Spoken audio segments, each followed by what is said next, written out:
So we're literally driving down the road just doing videos, and my original video recap of yesterday was just depressing. It was the weather. It was still, I still am not completely over what took place on Saturday on a number of fronts. I will do that video and I'll have it out to you soon. But I did have horses I was bidding on today. 2 horses on gate today I was bidding on. One was Tenacious Hanover, who we purchased. The other one was a horse named Ulysses, who we were the underbidder on. Didn't get him. I thought for a minute, and they were going at the same time. I thought for a minute we were either going to get both of them, or none of them, or one of them. It was back and forth and back and forth and back and forth. We ended up letting Ulysses go for 43.4, I believe, 43.6, which is just a tick under his claiming price. He's in the condition claimer, the pacing side of where Collector is racing.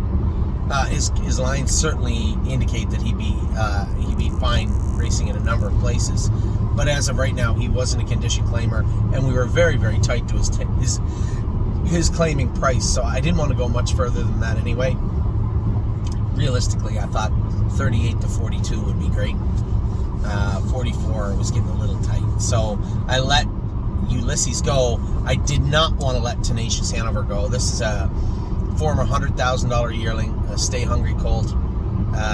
Raced in the Messenger, raced in a number of races, sire stake races, raced in sire stake races, so raced against Timeless on the side probably, or a couple of these horses, but that type of horse. And $58,600 was the winning bid, and quite frankly, I would have been very comfortable going to 62 or maybe even 65 on this horse. I just thought, especially with the one win, gets around any size track, raced in the Messenger elimination in Yonkers. So Linda Toscano thought enough of him to race him in with Grand Circuit horses and top sire stake horses all year. I don't know where this guy fits as far as sire stakes go. I'll just look quick. He's got a second and a third. This horse is right around where Time Is On My Side races. My initial response to you in the last video I made that I'd screwed up was to send him to Mohawk, but this guy here should be racing in the next sire stakes, I think. At the very least, he makes the consolation, but this is this is definitely a Mohawk horse for the winner, or Meadows, or Northfield, half-mile track, or Yonkers.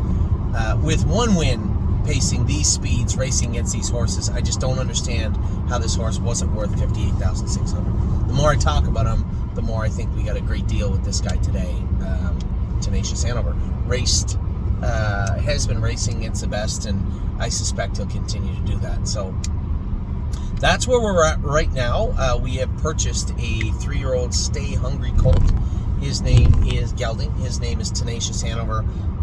We'll be aiming for the last sire stake with him, I suppose, potentially the consolation, and then obviously with one win, the sky's the limit. So a reason for some real optimism as we head into the week.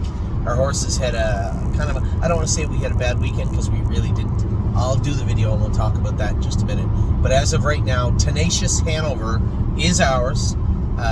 He is eligible to race in the sire stakes, where we'll likely race him, so he'll stay in Pennsylvania. My last video had him going to Mohawk, but if that happens and materializes, that will be much later on in the year. For right now, he's ours, staying in Pennsylvania. We're going to aim for sire stake races with him in, I think it's in a week or 10 days, I think. So, either way, got to pay for him, get him in our hands, and get him going. That's what we plan to do very, very quickly.